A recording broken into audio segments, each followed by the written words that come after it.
وبركاته. الحمد لله وحده والصلاة والسلام على من لا نبي بعده. আল্লাহ সুবহানাহু ওয়া তাআলার মহান দরবারে লাখ শুকরিয়া জ্ঞাপন করছি, যিনি আমাদেরকে প্রতি জুমার ন্যায় আজকেও মসজিদে সালাতুল জুমা আদায় করার জন্য আসার এবং বসার তৌফিক এনায়েত করেছেন। এজন্য বলি আলহামদুলিল্লাহ। প্রতি জুমাতে আমরা এক একটি বিষয় আলোচনা করে থাকি, যাতে ইসলামের মৌলিক বিষয়গুলো জেনে বুঝে আমরা আমল করতে পারি। বিশেষ করে আকীদা বিশ্বাসের দিকগুলো গুরুত্বপূর্ণ। আমলে যদি ত্রুটি বিচ্যুতি হয়ে যায় আল্লাহ তাআলা ক্ষমা করে দেন। এমনকি গুনাহে কাবীরাও যদি করে ফেলে আল্লাহ সুবহানাহু ওয়া তাআলা সেগুলোকেও মাফ করে দেন, শিরিক ছাড়া। আর ছোট গুনাহগুলো থেকে বেঁচে থাকলে, বড় গুনাহ থেকে বেঁচে থাকলে ছোটগুলো এমনিতেই মাফ করে দেন। সূরা নিসা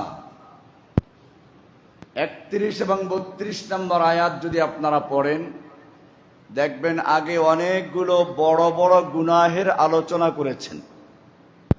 শিরকের আলোচনা, পিতামাতার হক এবং তাদের সঙ্গে বেয়াদবি করার পরিণতি কি, জেনা করা, চুরি করা, ডাকাতি করা, ছিনতাই করা, খুন করা, এই সব আলোচনাগুলো শুরুর দিকে আল্লাহ সুবহানাহু ওয়া তাআলা ধারাবাহিকভাবে করেছেন। এরপরে 31 নম্বর আয়াতে এসে বলছেন, ইন তাজতানিবু কাবাইরা মা তুনহাউনা আনহু নুকাফির আনকুম সাইয়্যাতিকুম। তোমরা যদি তোমাদের যে সকল কাজ থেকে বারণ করা হয়েছে, নিষিদ্ধ করা হয়েছে, এর মধ্য থেকে বড় বড় গুনাহগুলো থেকে বেঁচে থাকো, ছোটগুলো আমি এমনি মিটিয়ে দেব। শয়তানও এটা ভালো করেই জানে। এজন্য সে করে কি, ছোট ছোট গুনাহের থেকে বাঁচার জন্য খুব বেশি গুরুত্ব দেয়। কিছু লোক দেখবেন, আমি তাদের সমালোচনা করছি না, কিন্তু তারা গুনাহে কাবিরার দিকটা গুরুত্ব দেয় না, ছোটগুলোর গুরুত্ব অনেক বেশি। আপনি যদি রাস্তার বাম পাশ দিয়ে হাঁটেন, ভাই আপনি কাজটা ঠিক করেন নাই, রাস্তার ডান দিক দিয়ে সুন্নাত। মসজিদ থেকে বের হওয়ার সময় হঠাৎ ডান পাটা আগে বের হয়ে গেছে, ঠিক আছে, নিয়ম ডান পা আগে না করে বাম পা আগে বের করবেন, কিন্তু উনি আপনাকে ধরে ফেলবে, ভাই কাজটা আপনি ঠিক করেন নাই, ডান পা আগে না বাম পা দিয়ে বের হতে হবে, ডান পা দিয়ে ঢুকতে হবে। ভালো কথা, এগুলো গুরুত্বপূর্ণ। এই লোকটাই আবার দেখবেন বাপ মারা গেছে, বোনের অংশ সে আদায় করে না। এরকম মুসল্লি বহুত আছে। বাপ মারা গেলে পরে বোনেরা বাবার বাড়ি আসে, আদর পায় না, বাবার কবরটা জিয়ারত করে চলে যায় আর চোখের পানি ঝরায়। ভাইয়ের কাছে আদর নেই, ভাইয়ের বউয়ের কাছে আদর নেই, কারণ তারা মনে মনে ভাবে বোন বোধহয় জমির ভাগ নেওয়ার জন্য এসেছে। অথচ এই লোকটা কিন্তু বাম পা দিয়ে মসজিদে ঢুকলে আপনাকে ধরে ফেলবে। আল্লাহ সুবহানাহু ওয়া তাআলা এটা বলেছেন, শয়তানের একটা কৌশল এটা। শয়তান ছোট ছোট গুনাহের থেকে বাঁচাবার জন্য আপনাকে অনেক গুরুত্ব দিবে, বড়গুলো থেকে যাতে না বাঁচতে পারে বড়গুলোয় লিপ্ত করবে। আর আল্লাহ বলছেন উল্টা। আল্লাহ সুবহানাহু ওয়া তাআলা বলেছেন, ইন তাজতানিবু কাবাইরা মা তুনহাউনা আনহু। তোমাদেরকে যে সকল গুনাহের থেকে বাঁচার জন্য বাঁচতে বলা হয়েছে, নিষেধ করা হয়েছে, এইগুলোর বড় বড় গুনাহের থেকে যদি তোমরা বেঁচে থাকতে পারো, নুকাফির আনকুম সাইয়্যাতিকুম, আমি তোমাদের ছোট ছোট গুনাহগুলোকে মুছে ফেলে দিব।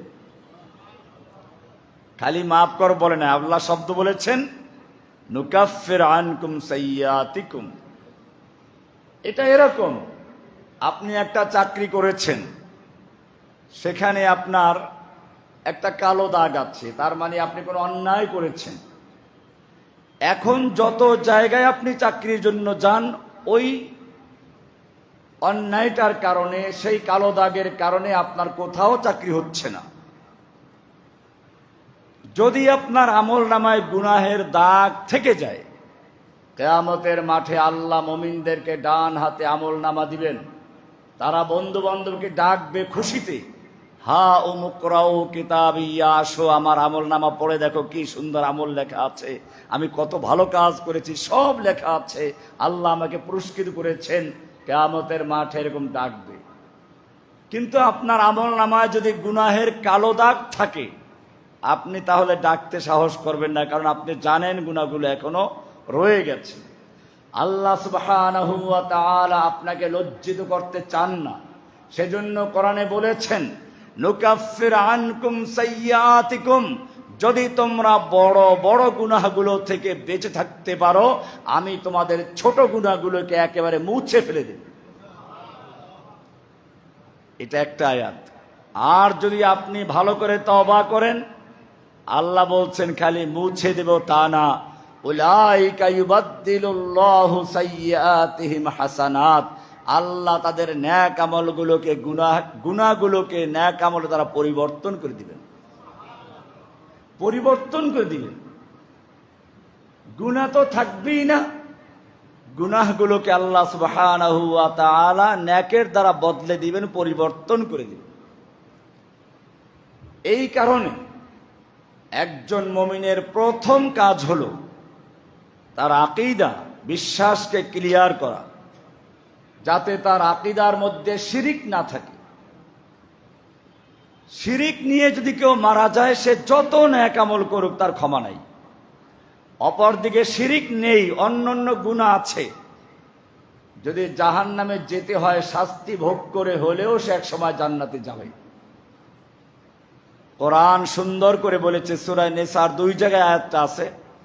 একটা হচ্ছে সূরা নিসার 48 নম্বর আয়াত, আর একটা হচ্ছে সূরা নিসার 116 নম্বর আয়াত, একই বিষয়। ইন্নাল্লাহা লা ইয়াগফিরু আন ইউশরাকা বিহি ওয়া ইয়াগফিরু মা দুনা যালিকা লিমান ইয়াশা, আল্লাহ তাআলা ক্ষমা করবেন না। লা ইয়াগফিরু, আল্লাহ ক্ষমা করবেন না, আন ইউশরাকা বিহি, আল্লাহর সঙ্গে যে শিরক করা হয় সেই শিরকের গুনাহ, ওয়া ইয়াগফিরু মা দুনা যালিকা লিমান ইয়াশা, আর এর নিচে যত গুনাহ আছে আল্লাহ তাআলা যার বেলা ইচ্ছে করবেন ক্ষমা করে দিবেন। এরপরে কোরআনের আরেক জায়গায় বলেছেন ইন্নাহু মান ইউশরিক বিল্লাহি, নিশ্চয়ই যে ব্যক্তি আল্লাহর সঙ্গে শিরক করলো, ফাকাদ হারামাল্লাহু আলাইহিল জান্নাহ, আল্লাহ তাআলা তার উপরে জান্নাতকে হারাম করে দিয়েছেন। জান্নাত কি করেছেন? আপনি বলবেন জান্নাত হারাম, সমস্যা নাই, আমি জান্নাত আর জাহান্নামের মাঝখানে একটা ঠিকানা আছে আরাফ, ওখানে থাকবো। আল্লাহ বলছেন না, পরের আয়াত, ওয়া মাওয়াহুন নার, ওর ঠিকানা হচ্ছে আগুন, জাহান্নাম। এখনো আপনি মনে মনে ভাবছেন যে অসুবিধা নেই, আমাকে আমার পিসা হুজুর বের করে নিয়ে আসবেন, শয়তান বলবে, এটা পরামর্শ দেয়। আল্লাহ বলছেন না, ওয়া মা লিয-যালিমিনা মিন আনসার, শিরিকের জুলুম যারা করে, শিরিকের জুলুমে যারা লিপ্ত, এটা তা কেউ তাদেরকে ছাড়াতে পারবে না। কারণ শিরিক হচ্ছে বড় জুলুম, আল্লাহর উপরে জুলুম করা। সূরা লোকমানের আয়াত, ইন্নাশ শিরকা লা যুলমুন আযীম। এই কারণে আল্লাহ সুবহানাহু ওয়া তাআলা বারবার মুমিনদেরকে সতর্ক করেছেন শিরিকের ব্যাপারে। আপনি দেখুন, মা বাবার হুকুম পালন করতে কোরআন অনেক গুরুত্ব দিয়েছে। এই মা বাপ যদি শিরিকের কাজে লিপ্ত করতে চায়, মা বাপ আপনাকে বাধ্য করছে তাদের ভণ্ড পীরের কাছে নিয়ে যাবে, পীরের পায়ে সেজদা করানোর জন্য, পীরের মাজারে গিয়ে পশু জবাই করার জন্য, পীরের মাজারে মান্নত করার জন্য আপনি করবেন? কোরআন বলছে না। ওয়াইন জাহাদাকা, পিতা মাতা উভয়জন যদি তোমাকে বাধ্য করে, চেষ্টা করে তোমার দিয়ে শিরক করাবার জন্য, তুমি তা করবে না, সে যেই হোক না কেন। ফালা তুতি'হুমা, তুমি তাদের ইতাআত করবে না, আনুগত্য করবে না। তবে ওয়াসাহিবহুমা ফিদ দুনিয়া মা'রুফা, দুনিয়ার অন্য অন্য ক্ষেত্রে ভালো আচরণ করো, পিতামাতার সাথে ভালো আচরণ করবে, কিন্তু শিরকের ক্ষেত্রে তাদের মান্য করা যাবে না। এই কারণে একজন মুসলিমকে বুঝতে হবে শরিয়াতের অনেক বিষয় আছে, যে বিষয়গুলো শাব্দিক অর্থে একরকম, পরিভাষায় আর এক রকম।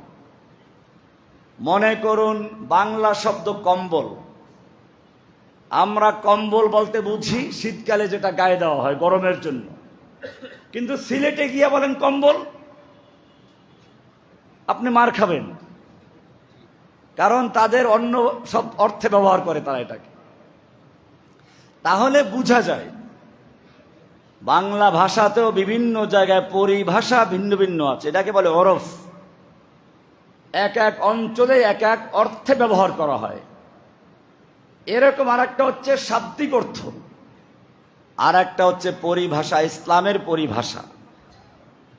এইটা না জানার কারণে অনেক ক্ষেত্রে গুনাহের মধ্যে লিপ্ত হয়ে যায়, অনেক ক্ষেত্রে চরম অন্যায় করে বসে।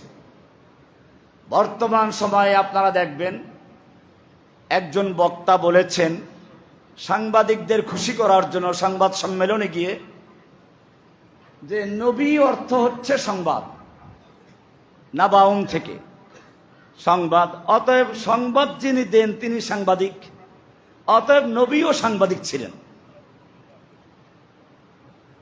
আর এই বিষয়টা নিয়ে অনেক এখন বিতর্ক চলছে। আপনাদেরকে আজকে বিষয়টা আমি ক্লিয়ার করে দিচ্ছি। শাব্দিক অর্থ যাই হোক, ইসলামে তা গ্রহণযোগ্য নয়। ইসলামের নিজস্ব পরিভাষা আছে, ওই পারিভাষিক অর্থটা গ্রহণযোগ্য। নবী শব্দের অর্থ কি? নবী কেউ কেউ বলেছেন নাবাউন থেকে, ঠিক আছে, যার অর্থ সংবাদ। নবীরা সংবাদ দেন, তবে সাংবাদিক নয়। কোরআনে দর্শন আছে, তবে দর্শনের কিতাব নয়। কোরআনে বিজ্ঞান আছে, তবে কোরআন বিজ্ঞানের বই নয়। কোরআনে ইতিহাস আছে, কোরআন কোন ইতিহাসের বই নয়। কোরআনে অর্থনীতি আছে, তাই বলে কোরআন কোন অর্থনীতির বই নয়। কোরআনে সমাজনীতি আছে, রাষ্ট্রনীতি আছে, তাই বলে কোরআন সমাজনীতি রাষ্ট্রনীতির বই নয়। কোরআন হচ্ছে আল্লাহর কালাম। কোরআনের একটা সংজ্ঞা আছে, আল কোরআনু কালামুল্লাহ। কোরআন হচ্ছে আল্লাহর কালাম, যেই কালাম আল্লাহর পক্ষ থেকে জিবরাইল নিয়ে এসেছেন, আল্লাহর রাসূল তা মুখস্থ করেছেন, সাহাবায়ে কেরামদের মুখস্থ করিয়েছেন, সেখান থেকে আজ পর্যন্ত আমাদের কাছে বর্ণিত হয়ে এসেছে, যা কোরআনের 2 মলাটে লেখা রয়েছে, এটার নাম কোরআন।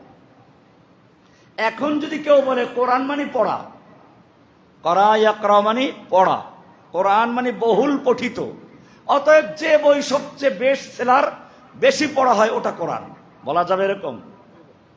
কারণ কোরআনের একটা পারিভাষিক অর্থ আছে, ওটাই কোরআন। শব্দ অর্থে যদি বহুল পঠিত অনেক বই থাকে, তাকে কোরআন বলা হবে না। খ্রিস্টানদের বাইবেল খ্রিস্টানরা পড়ে, বহুল পঠিত, শব্দ অর্থে কোরআন বললে বলা যায়। আপনি কোরআন বলবেন এটাকে? এরকম হিন্দুদের গীতা বলেন, আরো যে ধর্মগ্রন্থগুলো আছে সেগুলো তারা অনেকেই পড়ে, বহুল পঠিত। এখন বলবেন কোরআন শব্দের অর্থ তো পড়া, বলা যাবে না। কোরআনের একটা নিজস্ব অর্থ আছে, ওটা কোরআন। অন্য কোন বই যতই পড়া হোক না কেন, তাকে আমরা কোরআন বলবো না। ঠিক তেমনি ভাবে নবী শব্দের অর্থ একটা পরিভাষাগত অর্থ। নবী কাকে বলে? হুয়া ইনসানুন, নবী ওই মানুষকে বলা হয়, বাআসাহুল্লাহু ইলান নাস, যাদেরকে আল্লাহ রাব্বুল আলামিন মানুষের কল্যাণে প্রেরণ করেছেন। মানুষকে আল্লাহর দিকে আহ্বান করার জন্য শরিয়াত দিয়ে, বিধান দিয়ে, দিন দিয়ে যাদেরকে প্রেরণ করেছেন তাদেরকে বলা হয় নবী ও রাসূল। নবীটা একটু ব্যাপক অর্থে, রাসূল একটু খাস অর্থে। রাসূল হচ্ছেন প্রত্যেক ওই ব্যক্তি যাকে নতুন করে শরিয়া দেওয়া হয়। নূহ আলাইহিস সালাম, ইব্রাহিম আলাইহিস সালাম, মুসা আলাইহিস সালাম, ঈসা আলাইহিস সালাম, আমাদের রাসূল সাল্লাল্লাহু আলাইহি সাল্লাম, এরা সকলেই রাসূল। তবে নবীটা আম। নবী হচ্ছে যাকে নতুন কিতাব দেওয়া হোক বা না হোক। যেমন মনে করুন হারুন আলাইহিস সালাম, তিনি একজন নবী কিন্তু রসুল নন। কেন? তাকে স্বতন্ত্র শরীয়ত দেওয়া হয় নাই, তিনি মুসা আলাইহিস সালামের সহকারী। তাহলে আমরা কি বুঝলাম? নবী কাকে বলে? নবী হচ্ছে ওই ব্যক্তি যাকে আল্লাহ রাব্বুল আলামিন মানুষের কাছে তার দিন প্রচারের জন্য প্রেরণ করেছেন, চাই তাকে নতুন শরিয়াত বা বিধান দেওয়া হোক বা না হোক। ব্যাপক অর্থে রাসূল হচ্ছেন ওই ব্যক্তি যাকে আল্লাহ তাআলা মানুষের কাছে দিন প্রচারের জন্য প্রেরণ করেছেন এবং সঙ্গে তাকে নতুন শরিয়ত দেওয়া হয়েছে। তিনি কি? রাসূল। আমাদের নবীকে নতুন শরিয়ত দেওয়া হয়েছে, সুতরাং আগের শরিয়ত সব বাতিল। এইটা না বুঝলে সমস্যা হবে। ইউসুফ আলাইহিস সালামকে তার ভাইয়েরা সেজদা করেছে, অতএব আমরা সেজদা করব। এটা কি আমাদের শরিয়ত না আগের শরিয়ত? এজন্য মনে রাখতে হবে এই শরিয়ত আলাদা। কোরআন বলছে শারাআ লাকুম মিনাদ-দীনি মা ওয়াসসা বিহি নূহান ইলা আখির। আমাদের একটা স্বতন্ত্র শরিয়ত দেওয়া হয়েছে। নবী এবং রসুল এটা এরকম, যেমন মনে করুন প্রাণী আর মানুষ। মানুষও প্রাণী, কিন্তু শুধু প্রাণী না, তার সাথে আর একটা শব্দ যোগ আছে। মানুষ কাকে বলে? প্রত্যেকটা জিনিস একটা সংজ্ঞা আছে। মানুষ কাকে বলে? প্রাণী কাকে বলে? হাইওয়ান, আরবিতে বলে হাইওয়ান, মা ফিহি আল হায়াত। যে সকল জিনিসের মধ্যে প্রাণ আছে তাকে বলা হয় আরবিতে কি? হাইওয়ান, প্রাণী। গরু, ছাগল, মহিষ, দুম্বা, ভেড়া, উট, পশু পাখি, সাপ, বিচ্ছু, মাছ যত আছে, স্থলের জলের সব কিছুই প্রাণী। এরকম ভাবে গাছও প্রাণী, গাছেরও প্রাণ আছে। ইসলামের পরিভাষায় গাছেরও প্রাণ আছে। কিন্তু তাই বলে কি মানুষকে আপনি হাইওয়ান বলবেন? হাইওয়ান তো মানুষ, মানুষও হাইওয়ান। হ্যাঁ, মানুষের একটা সংজ্ঞা আছে, হাইওয়ানুন নাতিকুন। মানুষ হচ্ছে ওই হাইওয়ান, ওই প্রাণী যে কথা বলতে পারে, কথা বলার যোগ্যতা আছে, সে হলো মানুষ। ছাগল কাকে বলে? ছাগলের সংজ্ঞা আছে। ছাগল মানে হচ্ছে হাইওয়ানুন যু রোগাইন, ওই প্রাণী যেই প্রাণী ভেবা করে। ঘোড়া কাকে বলে? হাইওয়ানুন যু সাহিল, ওই প্রাণী যে হ্যান হ্যান করে। তাহলে প্রত্যেকটা প্রাণীর একটা সংজ্ঞা আছে, নবীরও একটা সংজ্ঞা আছে। আপনি বলবেন হায়া, লজ্জা কাকে বলে? লজ্জা কাকে বলে? তার একটা সংজ্ঞা আছে। আপনি বলবেন লজ্জা মানে শরম পাওয়া, এ তো সংজ্ঞা হলো না। আপনি লজ্জা বাংলায় বললেন, শরম উর্দুতে বললেন। বলে ওই যে হায়া মানে শরম, ঘুরে ফিরে একটাই হলো। আপনাকে জিজ্ঞেস করলো, তুমি যে বলো ভালোবাসা, মোহাব্বত, এটা অর্থটা কি বলতে পারবেন? এরও একটা অর্থ আছে। ইমাম নববী রাহমাতুল্লাহ আলাইহি এগুলোর অর্থ লিখেছেন। শরহে মুসলিমে দেখবেন একটা হাদিস আছে, আল হায়াউ শুবাতুম মিনাল ঈমান, লজ্জা ঈমানের অঙ্গ। এখানে ব্যাখ্যা দিয়েছেন লজ্জা কাকে বলে। আল হায়াউ ইনকিবাদুন ওয়া ইনকিসারুন ইয়াতারিন নাফসা ইনদা ফি'লিন মাকরুহিন। কোন অন্যায় কাজ করার পরে, অশোভনীয় কাজ করার পরে নিজের ভিতরে যে ইতস্ততা আছে, একটু ভাঙ্গন আসে, ওটার নাম লজ্জা। লজ্জা কাকে বলে? অন্যায় কাজ করার পরে নিজের মনের ভেতরে একটু যে অস্বস্তি, ভাঙ্গন, ইতস্ততা তৈরি হয়, এটার নাম কি? লজ্জা। মোহাব্বত কাকে বলে? ভালোবাসা কাকে বলে? মহাব্বতের একটা অর্থ আছে। মহাব্বত মানে হচ্ছে মাইলানুন নফস ইলা শাইইন মারগুবিন, কোন ভালো জিনিসের দিকে মন আকৃষ্ট হওয়ার নাম হচ্ছে ভালোবাসা। মোহাব্বত, প্যার বলে না? না আপনাকে যে সবাই মোহাব্বত মানে প্যার করা না, প্যার করা মানে ভালোবাসা, ভালোবাসা মানে মোহাব্বত করা, ঘুরে ফিরে একই জায়গায়। এটা একটা সংজ্ঞা আছে। আল মুহাব্বা মাইলানুন নফসে ইলা শাইইন মারগুবিন, কোন আকর্ষণীয় জিনিসের দিকে মন আকৃষ্ট হওয়ার নাম হচ্ছে কি? মোহাব্বত। এই জন্য মোহাব্বত 3 রকম। মোহাব্বত কয় রকম? একটা হচ্ছে তবিঈ, ন্যাচারাল। দেখবেন একটা মেয়ে বাচ্চা, সে ভালো মন্দ কিচ্ছু বোঝে না, কিন্তু পুরুষের সঙ্গে সামনে যেতে লজ্জা করে, এটা ন্যাচারাল, হুব্বে তবিঈ। আর একটা হচ্ছে হুব্বে আকলি, তিতা ঔষধ, খেতে মনে চায় না, কোনো ভালো লাগে না, কিন্তু তারপরও মহব্বত করে মানুষ খায়। কেন খায়? তার আকল বলে এটা আমার খেতে হবে, আমার চিকিৎসার জন্য। আর একটা হচ্ছে মহাব্বতে শরঈ, শরিয়াতে মহাব্বত করা, এটা আল্লাহ এবং আল্লাহর রাসূলকে মহাব্বত করা, এইটা শরিয়াতে কাম্য।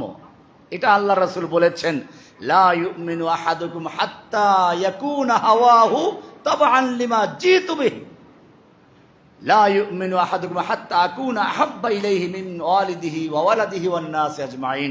তোমাদের কোন ব্যক্তি ততক্ষণ পর্যন্ত মুমিন হতে পারবে না যতক্ষণ পর্যন্ত আমি তার কাছে তার পিতা মাতা স্ত্রী সন্তান সবকিছুর থেকে বেশি প্রিয় না হব, মহাব্বত না হবে। তাহলে মহাব্বতের একটা অর্থ আছে, লজ্জার একটা অর্থ আছে, এরকম ভাবে নবীরও একটা শরীয়তের অর্থ আছে। লজ্জা বললেন, ওহো, যেই কাজটা করতে মনের ভিতরে ইতস্ততা আসে, লজ্জা। এখন সব লোক বেনামাজি, আপনার ওখানে নামাজ পড়তে লজ্জা লাগে। একটা ইউনিভার্সিটি ছাত্র, সব দাড়ি ছাড়া, ওর ওখানে দাড়ি রাখতে লজ্জা লাগে। এটাও কি ইমানের অঙ্গ? লজ্জা তো ইমানের অঙ্গ। আল্লাহ রাসূল বলেছেন, ইমানের 70-এর উপরে শাখা আছে, এর মধ্যে ওয়াল হায়াউ শুবাতুম মিনাল ঈমান, লজ্জা হচ্ছে একটা ঈমানের বড় অঙ্গ। এখন আপনি বললেন আমার তো নামাজ পড়তে লজ্জা লাগে, এটা তো ঈমানের অঙ্গ হবে? এটা না। শরীয়তের পরিভাষায় লজ্জা বলে কাকে? শরীয়তের পরিভাষায় লজ্জা হচ্ছে আল্লাহ সুবহানাহু ওয়া তাআলা যেই কাজ করতে বলেছেন সেই কাজ না করা, আর যেই কাজ করতে বলেছেন, বলেন নাই, নিষেধ করেছেন, ওই কাজ করলে পরে এই চিন্তা করা আল্লাহ আমাকে দেখতে পাচ্ছেন, আল্লাহকে লজ্জা করা, আল্লাহর সামনে করতে গিয়ে ইতস্ততা বোধ করা নাম হচ্ছে কি? লজ্জা। এইটা শরীয়তের পরিভাষার লজ্জা, এইটাই আমাদের অঙ্গ। এই কারণে সাহাবীরা তো সকলে আরবি ভাষাবিদ ছিলেন। আরব দেশে আল্লাহর নবী একদিন সাহাবীদেরকে বললেন, ইস্তাহিয়ু মিনাল্লাহি হাক্কাল হায়া, তোমরা আল্লাহকে যথাযথভাবে লজ্জা করে চলো, হায়া করে চলো। আপনাদেরকে আমি প্রথমে বলতাম লজ্জা করে চলুন, আলহামদুলিল্লাহ আমরা সবাই লজ্জা করে চলি। সাহাবারা স্বাভাবিকভাবেই বলেছেন, আলহামদুলিল্লাহ ইন্না নাস্তাহি মিনাল্লাহ, আমরা সকলেই আল্লাহর থেকে লজ্জা করে চলি, আলহামদুলিল্লাহ। এটা বললেন। আল্লাহর রাসূল সাল্লাল্লাহু আলাইহি ওয়াসাল্লাম বললেন, না তোমরা কিছুই বুঝো না। আসলে ব্যাখ্যা দিলেন, ওয়ালাকিন্নাল হায়া মান হাফিজার রাসা ওয়া মা ওয়া ওয়াল বাতনা ওয়া মা হাওয়া ওয়া যাকারাল মাউতা ওয়াল বিলা ফাকাদ ইস্তাহিয়া মিনাল্লাহি হাক্কাল হায়া। হায়া মানে হচ্ছে মাথাকে এবং মাথার সাথে সংশ্লিষ্ট সকল জিনিসকে হেফাজত করে চলা, আল্লাহর নির্দেশ মতো চলানো। এখন মাথা এবং মাথার সাথে সংশ্লিষ্ট কি? মাথার সাথে সংশ্লিষ্ট আছে চোখ, নাক, কান, মুখ, এগুলো। চোখ দিয়ে অন্যায় জিনিস না দেখা, আল্লাহ যা দেখতে বলেছেন তা দেখা, যা দেখতে বলেন নাই তা না দেখা। কান দিয়ে যা শুনতে বলেছেন তা শোনা, যা শুনতে নিষেধ করেছেন তা না শোনা। চোখ দিয়ে, নাক দিয়ে, কান দিয়ে, জিহ্বা দিয়ে, মুখ দিয়ে আল্লাহ যা খেতে বলেছেন তা খাওয়া, যা খেতে নিষেধ করেছেন তা না খাওয়া। এই হলো এক। দ্বিতীয় হচ্ছে মাথার মধ্যে আরো কিছু আছে, এই ইন্দ্রিয়গুলো যেমন আছে, ভিতরে আরো 5টা ইন্দ্রিয় আছে। আপনি যখন চোখ দিয়ে দেখেন, একটা ক্যামেরার মতো ছবি তুলে আসে, ছবিটা মাথায় চলে যায় প্রথম অংশে, এবারে মাথার দ্বিতীয় অংশে গিয়ে ওটা গবেষণা হয়, তৃতীয় অংশ ওটাকে সংরক্ষণ করে। আর যার এই শক্তিগুলো বেশি শক্তিশালী, তার মেধা শক্তি অনেক বেশি। একই জিনিস আপনিও শুনেছেন, আরো 10 জনে শুনেছে। 1 মাস পরে আপনাকে জিজ্ঞেস করে আপনি টপ টপ করে বলে দিলেন, আর একজনে বলতে পারলো কিন্তু একটু ভেবা করে, হ্যাঁ কি যেন, হ্যাঁ মনে পড়ছে, ঠিক আছে, ও মনে পড়েছে। আর একজনে মনে করতেই পারে নাই। কারণটা কি? কারণ হচ্ছে তার মাথার মধ্যে কুওয়াতে হাফেজা, কুওয়াতে মুতাসাররিফা, কুওয়াতে খেয়ালিয়া, 5টা শক্তি। কয়টা শক্তি? আমাদের ইন্দ্রিয় যেমন 5টা, চোখ, নাক, কান, জিহ্বা, ত্বক, এরকম ভাবে মাথার মধ্যেও ইন্দ্রিয় কয়টা আছে? কারখানা আছে, কারখানা। আল্লাহ বলেছেন, আল্লাহু ইয়ালামু মা তাসনাউন, তোমাদের এই কারখানায় কি প্রোডাক্ট তৈরি করো আল্লাহ ভালো করেই জানেন। কারখানা কিভাবে হলো? আমার এখানে কোথা থেকে কারখানা আসলো? আল্লাহ বলেন আছে।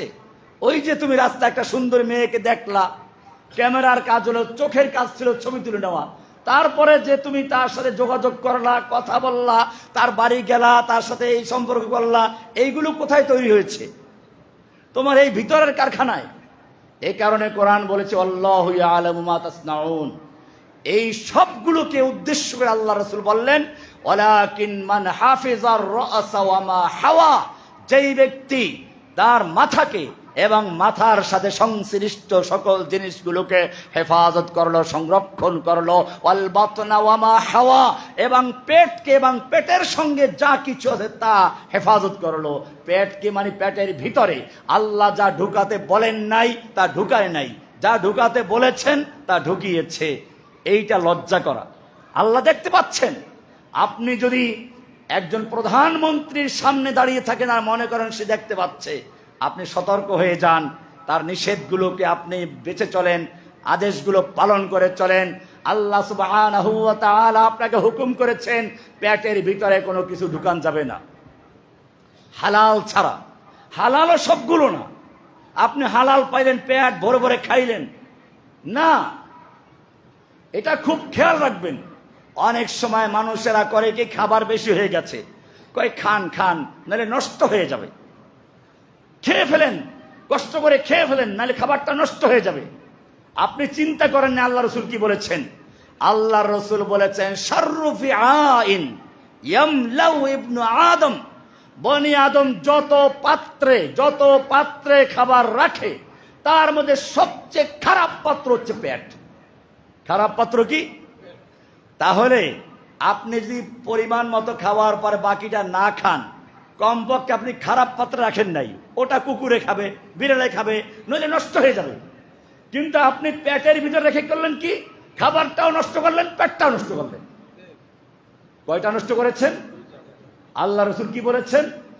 শাররু ফি আইন, সবচেয়ে খারাপ পাত্র, যার ভেতরে মানুষ বিভিন্ন জিনিস রাখে, এই পাত্রগুলোর মধ্যে সবচেয়ে খারাপ পাত্র কি? পেট। আল্লাহ রাসূল সাল্লাল্লাহু আলাইহি ওয়াসাল্লাম বলেছেন, তোমরা পেটের 1 ভাগ খাও আর 1 ভাগ পানি খাও, তবে খাবার মধ্যে না। এটা ভুল কথা। অনেকে মনে করে খাবারের মধ্যে পানি খেতে আল্লাহ রাসূল বলেছেন, না, মোটেই বলেন নাই।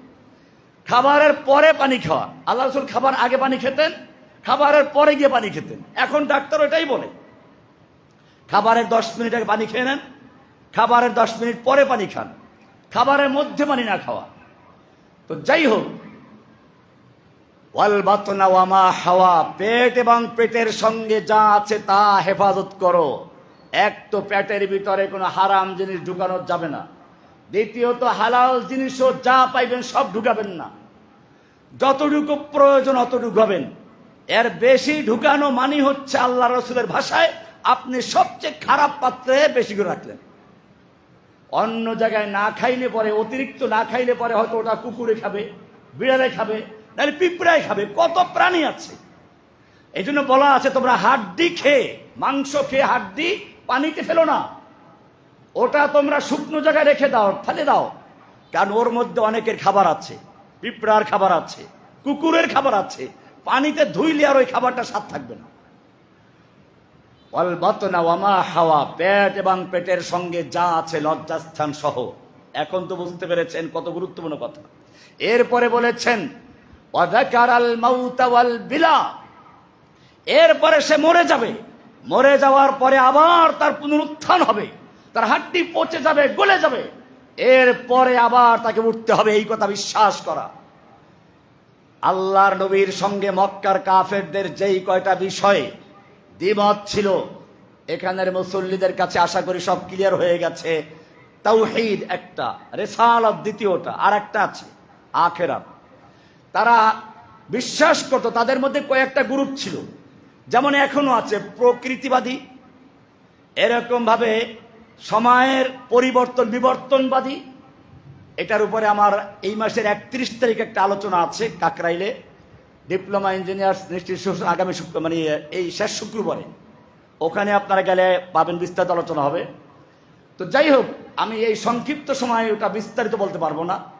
আখিরাত, আল্লাহর নবীর সঙ্গে ইসলামের সঙ্গে মক্কার কাফেরদের যেই তিনটা বিষয়ে পার্থক্য ছিল, তার মধ্যে একটা হলো তাওহীদ, দ্বিতীয় রিসালাত, তৃতীয় হচ্ছে আখিরাত। এই কারণে আল্লাহর নবী যখন বললেন মৃত্যুর পরে আবার পুনর্জীবন করা হবে, উঠানো হবে, হিসাব নিকাশ হবে, তখন মক্কার লোকেরা অত শিক্ষিতই ছিল, দার্শনিক বিজ্ঞানী তখনও ছিল। এক দার্শনিক মরুভূমির মাঠে চলে গেছে, পুরাতন একটা হাড্ডি নিয়ে আসছে, কয়েক হাজার বছরের হাড্ডি, উটের হাড্ডি, নলার হাড্ডি। এক পাশ দিয়ে বাতাস ঢুকে ফুল মারলো, আর এক পাশ দিয়ে বের হয়ে চলে গেছে। দেখালো এটা অসাড়, এর ভিতরে কিচ্ছু নাই। এরপরে পুরাতন হাড্ডি হাতে চাপ দিয়ে পাউডার করলো, এরপরে আর এক ফু উড়িয়ে দিল। এরপরে সে আল্লাহর নবীকে বলল, তুমি যে বলো এই হাড্ডি আবার জীবিত হবে, কি করে হবে? এই পুরাতন হাড্ডি, যার ভিতরে কোনো রুহের কিছু নেই, প্রাণ শক্তি বলতে কিছু নেই, পাউডার করে উড়িয়ে দিয়েছি, এইটা আবার কি করে আল্লাহ তাআলা জীবিত করবেন? আল্লাহর নবীকে প্রশ্ন করা মানে কাকে প্রশ্ন করা? সূরা ইয়াসিনের শেষে পাবেন এটা, সূরা ইয়াসিনের শেষে এই আলোচনাটা আছে। অদরাবা লানা মাসালাও ওয়া নাসিয়া খালকাহ, আল্লাহ বলছেন অদরাবা লানা মাসালান, আমার সামনে এই পুচকে বিজ্ঞানী একটা মাসাল, একটা যুক্তি দাঁড় করিয়েছে। ওয়া নাসিয়া খালকাহ, আর সে নিজের সৃষ্টিটা ভুলে গেছে। এটা একটা দুর্বল উইকেট দাঁড় করালেন, খোঁচা মারলেন। ওয়া নাসিয়া খালকাহ, সে নিজের সৃষ্টি ভুলে গেছে। এরপরে আল্লাহ জোর দিয়ে বলছেন, কুল ইউহয়িহাল্লাযী আনশাহা আউয়ালা মাররা, হে নবী আপনি বলে দিন, এই পুরাতন হাড্ডি যেটা পাউডার করে উড়িয়ে দেওয়া হয়েছে, এই হাড্ডি যিনি প্রথমবার তৈরি করেছিলেন, কিভাবে তৈরি করেছেন জানো? ফালিয়ানজুরিল ইনসানু ইলা তাআমি, এই হাড্ডি তৈরি করতে গিয়ে কত মুরগি, কত গরু, খাসি, দুম্বা, উট, ভেড়া, পশু, পক্ষী, মুরগি, কত কিছু খেতে হয়েছে, ধান, চাউল, আপেল, আঙ্গুর, কলা, পেঁপে, লেচু, কত কিছু খেয়ে এই হাড্ডি তৈরি হয়েছে। ফালিয়ানজুরিল ইনসানু ইলা তাআমি আন্না সাবাবনাল মা'a সাব্বা সুম্মা শাকাকনাল আরদা শাক্কা ফাআমবাতনা ফিহা হাব্বান ওয়া ইনাবান ওয়া কাদবা ওয়া যাইতুনান ওয়া নাখলা ওয়া হাদাইকা গুলবা ওয়া ফাকিহাতান ওয়া আব্বা মাতা'আল লাকুম ওয়া লিআনআমিকুম। অনেক কিছু নাম আল্লাহ একসাথে বলে দিয়েছে। আপেল, আঙ্গুর, খেজুর, দানা বেদানা, কত কিছু খাইয়েছেন। এই সবগুলো তৈরি করে, জড়ো করে যিনি প্রথমবার তোমার এই হাড্ডি তৈরি করেছেন, সে আল্লাহ তোমাকে পুনর্বার সৃষ্টি করতে সক্ষম। কারণ কটকটিওয়ালারা পুরাতন সিলভারের জিনিস, কাচের জিনিস নিয়ে যায়, নতুন করে বানিয়ে নিয়ে আসে। এই যে দ্বিতীয়বার তারা ভেঙ্গে চুরে আবার তৈরি করে, এটা সহজ না? প্রথমবার তৈরি করা সহজ ছিল? প্রথমবার ছিল কঠিন, দ্বিতীয়বার সহজ। কারণ প্রথমবার কোনো নমুনা ছিল না, ওটা তৈরি করতে অনেক কষ্ট হয়েছে। আল্লাহ বলছেন যে আল্লাহ তাআলা সর্বপ্রথম বিনা নমুনায় এই সব কিছু সৃষ্টি করেছেন, আপনি ওই পুচকে বিজ্ঞানীকে বলে দিন, কুল ইউহয়িহাল্লাযী আনশাহা আউওয়ালা মাররা, তিনি আল্লাহ যিনি প্রথমবার এইটাকে সৃষ্টি করেছেন। এই হাড্ডি তৈরি করতে গিয়ে যত উপাদান দুনিয়ার বিভিন্ন জায়গার থেকে একাত্র করে এই হাড্ডি তৈরি করেছেন, মাংস তৈরি করেছেন, সে আল্লাহ সুবহানাহু ওয়া তাআলা সব কিছুকে আবার একাত্র করে পুনর্বার তৈরি করতে পারবেন। বলছিলাম যে বিষয়টা লজ্জা, আল্লাহ রাসূল লজ্জা করো, সাহাবারা বলেন আলহামদুলিল্লাহ আমরা লজ্জা করছি। বলেন না, এই লজ্জা না, লজ্জা বলতে মান হাফিজার রাসা ওয়া মা ওয়া, মাথা এবং মাথার সাথে সংশ্লিষ্ট সবগুলোকে যে ব্যক্তি হেফাজত করলো, ওয়াল বাতনা ওয়া মা হাওয়া, পেট এবং পেটের সঙ্গে যা আছে সবগুলো হেফাজত করলো, ওয়া যাকারাল মাউতা ওয়াল বিলা, আর এরপরে মৃত্যু হবে, মৃত্যু পরে হাড্ডিগুলো পুরাতন হয়ে যাবে, আবার তাকে পুনর্বার জীবন করা হবে, এইগুলো যে বিশ্বাস করলো, ফাকাদ ইস্তাহিয়া মিনাল্লাহি হাক্কাল হায়া, সে মূলত আল্লাহকে যথাযথ লজ্জা করে চলল। আমি বলছিলাম আজকে পরিভাষার কিছু অর্থ বলবো। লজ্জা কাকে বলে সে ব্যাখ্যা দিলাম। লজ্জা কাকে বলে? লজ্জা হচ্ছে তাহলে শরীয়তের পরিভাষায় আল্লাহ সুবহানাহু ওয়া তাআলা যে সমস্ত জিনিসকে আদেশ করেছেন সেগুলো যথাযথ পালন করা, তার ব্যতিক্রম না করা, যা নিষেধ করেছেন তার থেকে বেঁচে থাকা, তার ব্যতিক্রম না করা, এইভাবে আল্লাহকে লজ্জা করে চলা, এটার নাম কি? আর যেই লজ্জা তোমাকে মানুষের সামনে নামাজ পড়তে লজ্জা দেয়, যেই লজ্জা তোমাকে দাড়ি রাখতে বাধা দেয়, ওটা লজ্জা নয়, ওটা হীনমন্যতা, ওটা কাপুরুষতা। ওই লজ্জা ইমানের অঙ্গ নয়। আমি বলছিলাম নবী, এটাও একটা পরিভাষা। নবী শব্দের অর্থ যাই হোক, অবশ্য নবী শুধু নবী মানে খবরের থেকেই না, মুহাদ্দিসিনদের ব্যাখ্যা হচ্ছে নবী নবুয়ত থেকে। নবুয়ত মানে হচ্ছে রাফাত, অর্থাৎ উচ্চ মর্যাদা। নবী হচ্ছে সেই মহান ব্যক্তি যাকে আল্লাহ সুবহানাহু ওয়া তাআলা অন্য মানুষের উপরে উচ্চ মর্যাদা দিয়ে সৃষ্টি করেছেন, তিনি হচ্ছেন নবী। তিনি সাংবাদিক না, তিনি সংবাদ দেন, তাই বলে সাংবাদিক না। কোরআন সেজন্য বলছে লা তাজআলু দুআ আর রাসূল কাদুআই বাদিকুম বাদা, তোমরা একে অপরকে যে সব নামে ডাকো, খবরদার নবীকে সেই সব নামে ডাকতে পারবে না। কোরআন পরিষ্কার করে দিয়েছে, ইসলামের একটা পরিভাষা আছে। আমরা নবী কাকে বলে সে বিষয়ে আলোচনা করলাম। সুতরাং কোন মানুষকে সংবাদ দেয় বলে নবী বলা যাবে না, একজন সাংবাদিককে নবী বলা যাবে না, আবার একজন নবীকে সাংবাদিকও বলা যাবে না। কেন? সাংবাদিকের আলাদা আরবি আছে। সাংবাদিক মানে আরবিতে সাহাফি। কি নাম? সাহাফি। তাহলে আপনি যদি সাংবাদিকদেরকে বলেন যে নবী মানি সংবাদ খবর, অতএব নবী মানি সাংবাদিক, তাহলে সাংবাদিকদেরকেও নবী বলতে হবে, কারণ তারাও তো সংবাদ দেয়। তাহলে আমরা কি সাংবাদিকদেরকে নবী বলবো না? এই জন্য এই বিষয়গুলো ভালো করে বুঝতে হবে। এখানে সমস্যাটা কোন জায়গায়? শরিয়াতের পরিভাষা বুঝতে হবে।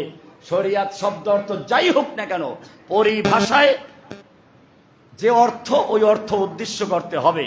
এমনি ভাবে আল্লাহ সুবহানাহু ওয়া তাআলা কোরআনে সুন্দর করে বলেছেন সূরা নিসার 163 নম্বর আয়াতে, ইন্না আওহাইনা ইলাইকা কামা আওহাইনা ইলা নূহি ওয়ান নাবিয়্যিনা মিন বাদি। এখানে নবী বলা হয়েছে যাদের প্রতি আল্লাহ ওহী করেছেন, যাদেরকে আল্লাহ তাআলা নবুয়তের জন্য নির্বাচন করেছেন, তারা হচ্ছে নবী। কোরআন বলছে আল্লাহু ইয়াস্তাফি মিনাল মালায়েকাতি রাসূলা ওয়া মিনান নাস। সুতরাং ইনসান নবী হচ্ছে ওই মানুষ যেই মানুষকে আল্লাহ সুবহানাহু ওয়া তাআলা দ্বীন পৌঁছানোর জন্য, দ্বীন প্রচারের জন্য ওহী দিয়ে, নবুয়ত দিয়ে প্রেরণ করেছেন, তারাই হচ্ছে নবী। নবীরা সরাসরি আল্লাহর সাথে কথাও বলতে পারেন, যেমন মুসা আলাইহিস সালাম বলেছেন পর্দার আড়াল থেকে অথবা জিবরিলের মাধ্যমে ওহী প্রাপ্ত হয়ে থাকেন। অনেক শব্দ কোরআনে আছে, আল্লাহরও অনেকগুলো নাম আছে, সেই নামগুলোকে আল্লাহ, সেই নাম দিয়ে আল্লাহকে ডাকতে হবে। আপনি নিজের পক্ষ থেকে নাম দিতে পারবেন না। মনে করুন আল্লাহর নাম আছে রহমান, রহিম, খালেক। খালেক মানে সৃষ্টিকর্তা, আল্লাহ সৃষ্টি করেছেন, তাই তার নাম কি? খালেক। এখন আপনি বলবেন ঠিক আছে, কোরআনে আছে গদাবা, আল্লাহ রাগ করেন, কাজী গদাবা মানে রাগ করা, আল্লাহর নাম রাখবো আল গাদেব, রাগী, এই নাম রাখা যাবে? কেন ভাই, শব্দ অর্থ তো রাগ তো আছে, রাখা যাবে না, রাখা যাবে না। আল্লাহর নাম আল্লাহ নিজে রেখেছেন। কোরআন বলছে ওয়ালিল্লাহিল আসমাউল হুসনা, আল্লাহর অনেকগুলো সুন্দর সুন্দর নাম আছে, ফাদউহু বিহা, তোমরা আল্লাহকে ওই সব নামই ডাকবে। ওয়াদারুল্লাযীনা ইউলহিদুনা ফি আসমাইহি, যারা আল্লাহর নাম বিকৃত করে, আল্লাহর নামকে বিভিন্নভাবে পরিবর্তন করে, তোমরা ওদের থেকে দূরে থাকো। আমার এই আয়াত অনুযায়ী মনে হয় আমরা যে বলি খোদা, খোদা বলাও ঠিক না, কারণ আল্লাহর নামের মধ্যে খোদা নাই। কি নাই? খোদার স্ত্রীলিঙ্গ আছে, খোদা খুদি, আল্লাহর স্ত্রীলিঙ্গ নাই। এই জন্য আল্লাহকে গড বলা যাবে না, তার স্ত্রীলিঙ্গ হয়, তার বহুবচন হয়। আল্লাহ সুবহানাহু ওয়া তাআলা আল্লাহ, আল্লাহর নাম আল্লাহ নিজে নির্বাচন করেছেন। কোরআন পরিষ্কার করে দিয়েছে ওয়ালিল্লাহিল আসমাউল হুসনা, আল্লাহর অনেকগুলো সুন্দর সুন্দর নাম আছে। হাদিসে 99টা নামের কথা উল্লেখ করা আছে এবং বলা আছে যেই ব্যক্তি এই নামগুলো মুখস্থ করবে, যথাযথ অর্থ সহ মেনে চলবে, তার জন্য জান্নাতকে অবধারিত করে দেওয়া হবে। এখন আমরা দেখলাম আল্লাহ রাগ করেন, গদেবাল্লাহু, কাজী আল গাদেব নাম দেওয়া যাবে না। আল্লাহ লানত করেন, লাআনাল্লাহ, তাই বলে আল্লাহর নাম লাইন, আল্লাহ আইন একটা বাড়াই দিলেন, লানতকারী বলা যাবে? বলা যাবে না। কোরআনে বলা আছে কুফাররা মজাক করে, মস্কারি করে, ওয়ায়ামকুরুনা ওয়ায়ামকুরুল্লাহ, ওরা চক্রান্ত করে, আল্লাহ চক্রান্তের জবাব দেন। চক্রান্ত করেন, আল্লাহ চক্রান্ত করেন না। মূলত এগুলোকে বলা হয় কোরআনের ভাষার শৈলী, সৌন্দর্যতা, মানে ওয়ায়ামকুরুনা ওয়ায়ামকুরুল্লাহ, ওরা মকর করে, আল্লাহ মকরের জবাব দেন। এখন আপনি আল্লাহর কা নাম বার করে, আল মাকের মানে মকর করেওয়ালা। ভণ্ড ফকিরদের দেখবেন গান গায় মক্করের মক্করবাজি, মানে আল্লাহকে বলতেছে মক্কর, নাউযুবিল্লাহ মিন যালিক। এই নামগুলো দিয়েছে না, আল্লাহর নাম মাকের দেওয়া যাবে না, আল্লাহ এটা জবাব দিয়েছেন। কোরআনে আয়াতে বলা আছে আল্লাহু ইস্তাহজিউ বিহিম, ওরা আল্লাহর সাথে উপহাস করে, মজাক করে, আল্লাহ ওদেরকে মজাক করেন, তবে আল্লাহ মজাকের জবাব দেন, এটা বুঝতে হবে। এখন একজনের নাম দিল আল মুস্তাহজি, উপহাসকারী, আল্লাহ উপহাস করেন না। এই কারণে সূরা আরাফের 180 নম্বর আয়াতে আল্লাহ পরিষ্কার করে দিয়েছেন ওয়ালিল্লাহিল আসমাউল হুসনা, আল্লাহর অনেক সুন্দর সুন্দর নাম আছে, ফাদউহু বিহা, তোমরা আল্লাহকে ওই নামেই ডেকো। খবরদার, ওয়াদারুল্লাযীনা ইউলহিদুনা ফি আসমাইহি, ওই সকল লোকদের থেকে দূরে থাকো, বর্জন করো, যারা আল্লাহর নামের ভিতরে বিকৃতি ঘটায়, আল্লাহর নামকে পরিবর্তন করে। আমার ভয় হচ্ছে আল্লাহকে যে আমরা খোদা বানিয়ে ফেলেছি, এখান থেকেও আমাদের সরে আসতে হবে। কারণ খোদা নিজের থেকে নিজে, আল্লাহ নিজের সৃষ্টিকর্তাও নিজে, এটাও বলা যাবে না। ওই যে গল্প আছে, ডিম আগে না মুরগি আগে? ডিম আগে না?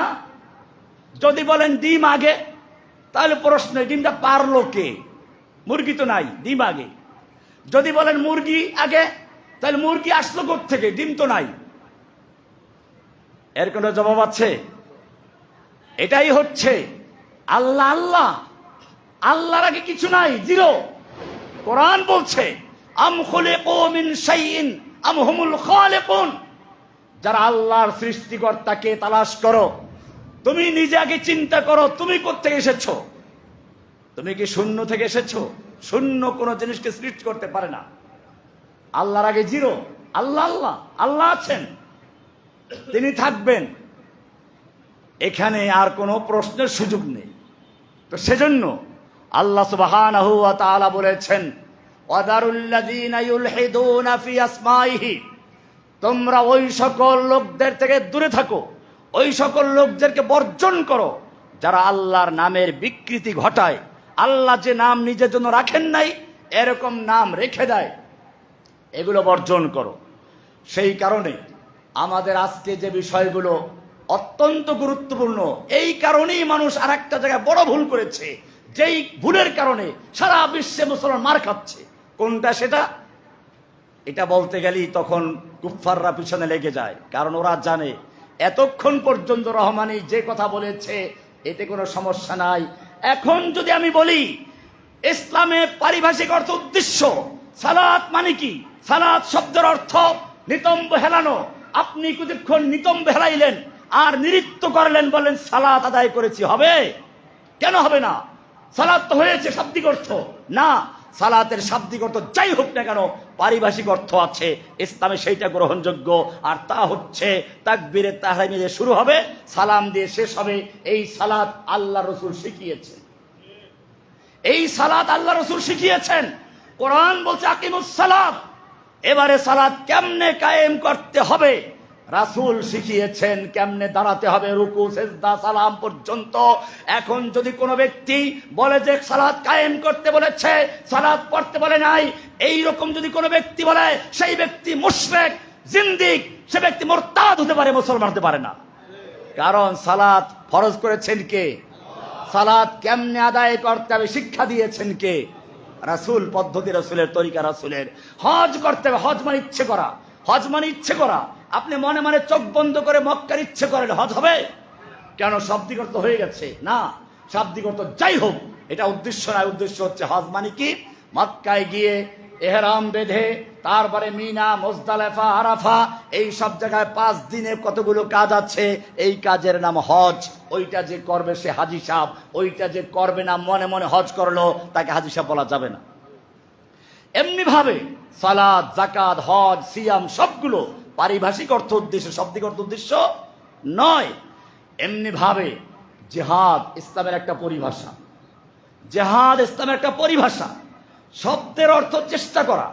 মাদ্রাসার ছেলেরা ভালো করে শোনো, জিহাদ শব্দের অর্থ আল জুহুদু ওয়াল জাহাদু বিদ্দম্মি ওয়াল ফাতহে আল মাশাক্কাত, কষ্ট করা, চেষ্টা করা। এখনকার জিহাদ মানে চেষ্টা করা।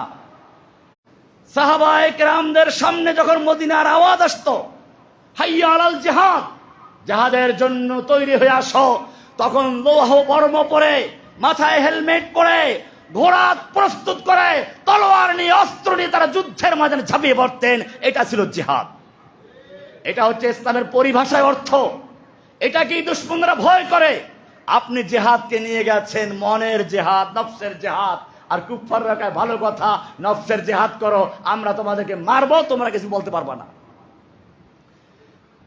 আল্লাহর নবী সাল্লাল্লাহু আলাইহি ওয়াসাল্লাম নিজে জিহাদ করেছেন, কিতাল করেছেন, যুদ্ধ করেছেন।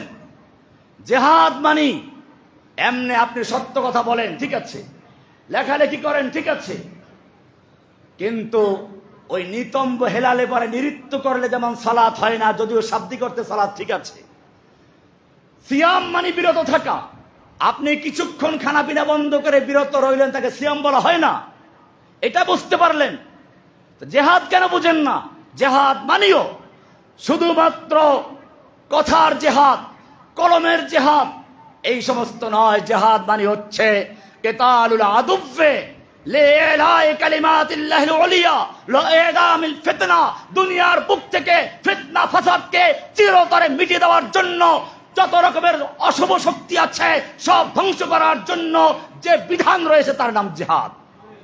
এটা এরকম যেমন একটা আপনার ফুসকা পড়েছে, ডাক্তারের কাছে গেলেন, ডাক্তার প্রথমে মলম দিল, কাজ হয় না, অ্যান্টিবায়োটিক দিল, কাজ হয় না, এবারে ল্যাবে পরীক্ষা দিল, পরীক্ষা করে দেখলো ক্যান্সার হয়ে গেছে।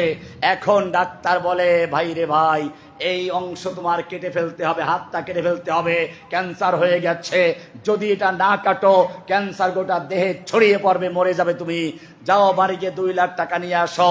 গরু বিক্রি করে, ছাগল বিক্রি করে, জমি বিক্রি করে 2 লাখ টাকা অর্জন করে গ্রামের হুজুরকে যে একটা মিলাদও পড়াই দিয়ে আসে, হুজুর যাতে ভালো করে কাটতে পারে। ডাক্তারের কাছে টাকা নিয়ে আসলো, 2 লাখ টাকা দিল। ডাক্তার সাহেব এবারে কাটার জন্য টাকা দিল, কিন্তু ডাক্তার সাহেব তাকে অপারেশন রুমে নিয়ে গেল, এরপরে দোয়া করে ভালো করে যেন কাটতে পারে।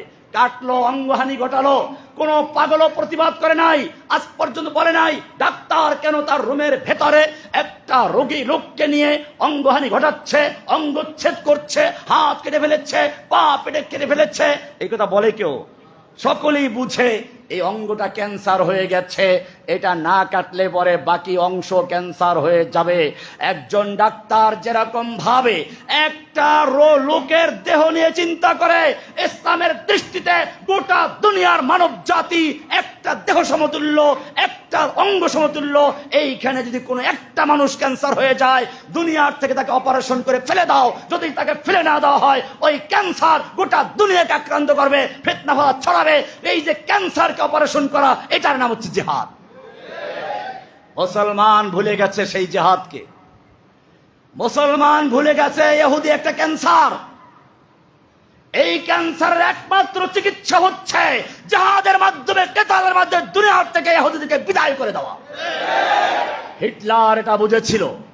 হিটলার বলেছিল, আমি ইচ্ছে করলে সব ইহুদি মেরে ফেলতে পারতাম, কিন্তু আমি কিছু ইহুদি জীবিত রাখলাম যাতে পৃথিবীর মানুষ জানতে পারে ইহুদি কি জিনিস, আমি কেন মারলাম। ক্যান্সার। কোরআন এজন্য বলেছে, ওয়াকাতিলুহুম হাত্তা লা তাকুনা ফিতনা, তোমরা লড়াই করো, যুদ্ধ করো, জিহাদ করো, যতক্ষণ পর্যন্ত ফিতনা চিরতরে মিটে না যায়।